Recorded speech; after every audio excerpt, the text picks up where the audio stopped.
మిత్రులారా, మీ అందరికీ తెలిసిందే నిన్న మిడ్‌నైట్ రాత్రికి సౌదీ అరేబియాలో హజ్‌కు సంబంధించిన ఉమ్రా యాత్రికులు హైదరాబాద్‌కు సంబంధించిన 45 మంది హోలీ మక్కా నుంచి మదీనాకు పోయేటప్పుడు మదీనా కంటే కొద్దిగా 25 కిలోమీటర్ ముందే ఒక బస్సు ట్యాంకర్‌తో యాక్సిడెంట్ కావడం వల్ల 45లో 44 వ్యక్తులు అక్కడనే కాలిపోయి మరణం జరిగింది.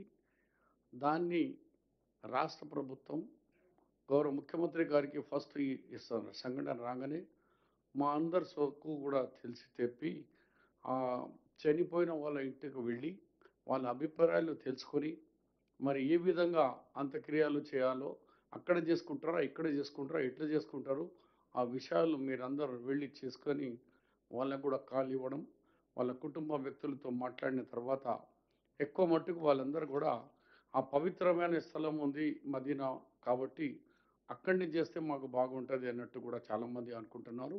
ఎనీహౌ రాష్ట్ర ప్రభుత్వం గౌరవ ముఖ్యమంత్రి గారు డైరెక్ట్‌గా కేంద్ర మంత్రి తో అక్కడ కేంద్ర ప్రభుత్వంతో అక్కడ ఎంబసీతో డైరెక్ట్ మాట్లాడడం జరిగింది.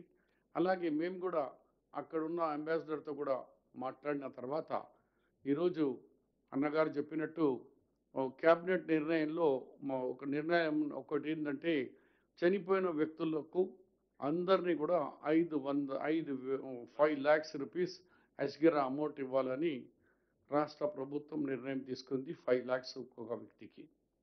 రెండో నిర్ణయం అంటే కోఆర్డినేషన్ చేసేటందుకు ఒక హై లెవెల్ డెలిగేషన్ పంపించడం జరిగింది. దాంట్లో మైనారిటీ వెల్ఫేర్ మినిస్టర్‌గా ఉన్న అజరుద్దీన్ గారు, నాంపల్లి ఏరియాలో ఎక్కువగా చనిపోయినందుకు అక్కడ స్థానిక ఎంఐఎం ఎమ్మెల్యే మాజిద్ హుసేన్ గారు మరియు గవర్నమెంట్ పరంగా మైనారిటీ వెల్ఫేర్ సెక్రటరీతో డెలిగేషన్ పంపించి వాళ్ళు ఫ్యామిలీ మెంబర్స్‌కు సౌదీ గవర్నమెంట్‌కు, ఇండియన్ గవర్నమెంట్ మధ్యలో కోఆర్డినేషన్ చేసి వాళ్ళకి కావాల్సిన ఏర్పాట్లన్నీ వాళ్ళు చేయాలని అనుకొని అలాగే మూడోది ఎవరు వాళ్ళు చనిపోయిన ఫ్యామిలీస్ తరఫు నుంచి ఇక్కడ దగ్గర బంధువులు ఎవరు ఉన్నారో పోయే వాళ్ళకు ఒక ఫ్యామిలీకు ఇక్కడ మన హైదరాబాద్ నుంచి ఇద్దరికి మన తెలంగాణ ప్రభుత్వమే మా గవర్నమెంట్ ఖర్చుతోనే అక్కడ మదీనా షరీఫ్‌కు పంపించి సౌదీ అరేబియాలో వాళ్ళకు పోని ఖర్చు కానీ ఉండే ఏర్పాట్లు కూడా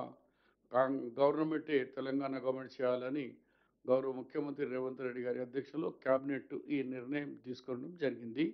ఇప్పటికే వాళ్ళ చుట్టాల తరఫు నుంచి, బంధువుల తరఫు నుంచి మాకు 44 పాస్‌పోర్ట్ కూడా వచ్చినాయి. వాళ్ళకి కూడా ఇమ్మీడియేట్‌లీ వీసాస్‌కు ప్రాసెస్‌కు మొదలుపెట్టే మా government GAD and Haj committee వాళ్ళు ప్రయత్నాలు మొదలుపెట్టించినారు. Thank you. థ్యాంక్ యూ అన్న.